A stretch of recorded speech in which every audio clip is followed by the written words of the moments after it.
Prabodh સ્વામીજીની room અનિર્દેશની નીચે, અને ત્યાં પૂજા સ્વામી કાયમ કરે પ્રબોધ સ્વામી. એટલે બધા ભક્તો, એટલા બધા સંતો, એટલા બધા આવે, 40, 45, 50 જણા થઈ જાય. બહાર લોબીમાં એ બધા બેઠા હોય. એટલે મને થોડું એમ રહે કે હું આગળ બેસું. મારે એમ ઘણા વખત ઈચ્છા હતી કે નજીક બેસું. મને નજીક બેસવાનું ગમે, એટલે હું નજીક જવા માટે વધારે ઉતાવળ કરતો કાયમ. તો પછી કે તે દિવસે હું સ્પેશિયલી આરતીમાં ન ગયો અને આગળ આવીને બેસી ગયો. હું બેસી તો ગયો, પણ સ્વામીજી જ્યારે પધાર્યા ને ત્યારે એમણે જોયું કે હું હજી આરતીમાંથી જઈને આવ્યો, દંડવત કરીને આવું છું, ત્યાર પહેલાં આ લોકો મારી પહેલાં આવી ગયા. તેમણે પૂછ્યું સામેથી કે આરતીમાં કોણ નથી ગયું, કોણ નથી ગયું. તો પછી મેં હાથ ઊંચો કર્યો. 4-5 સાધકો બીજા હતા. એમણે તો બધાને સ્વામીજીએ કીધું કે જાઓ, દર્શન કરવા જાઓ કે. એટલે અમે બધા ઊભા થઈ ગયા અને દર્શન કરવા ગયા.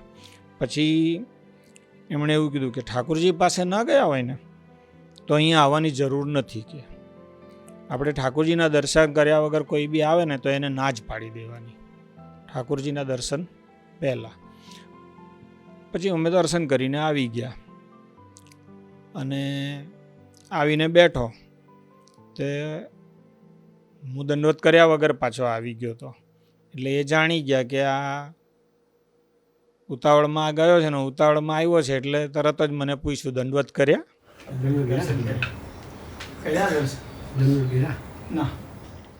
મેં ના પાડી.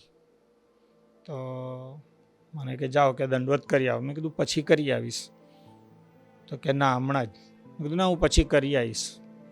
તો એકદમ જ કડક આંખ કરીને કીધું કે એકવાર કીધું ને એટલે ઊભા થઈ જવાનું. એટલે હું ગભરાઈ ગયો ને પછી તો હું જતો જ રહ્યો. એટલે દર્શન કરીને આવ્યો, બેઠો, પૂજા ચાલતી હતી, દર્શન કર્યા, પૂજા પૂરી થતી હતી, ઉત્થાપન થતું હતું. અને ઉત્થાપન કરતાં કરતાં સ્વામીજીએ પછી બોલ્યા એમ કે માફ કરજો, સવારે બધાને ઉઠાડ્યા, કે ક્ષમા કરજો.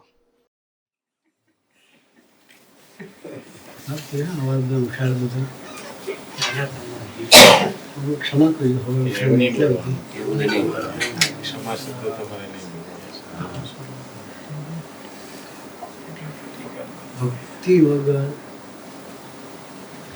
એક ગુણ આવે નહીં. જે કંઈ આવવાનું છે એનામાંથી આવવાનું છે. એને ભૂલીને ચાલો, દુઃખા લેવાનું. સમજી ગયા? એટલે ઉભા કર્યા.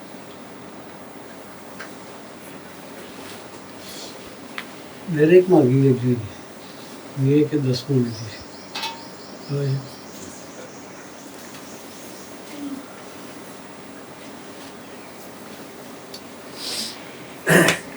વિવેક ને ભક્તિ બે જોઈએ.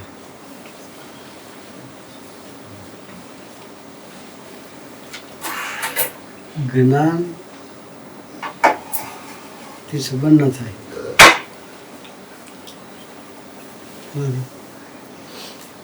જ્ઞાનને દુનિયામાં ઘણા પૈસા છે. ભક્તિ વસ્તુ જુદી છે. જે કંઈ આવ્યું, જે કંઈ આવવાનું છે પ્રભુને કરી છે.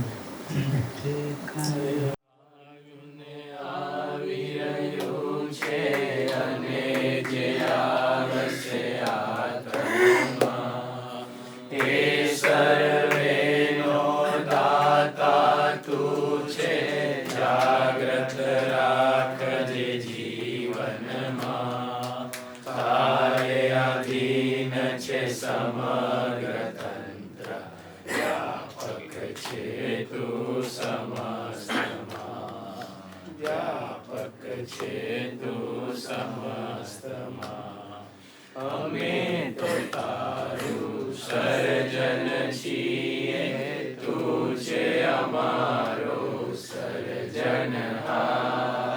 તારું ભૂલતું બનાવજે અમને, પ્રાર્થીએ તવ ચરણોમાં સદા, પ્રાર્થીએ તવ ચરણોમાં સદા.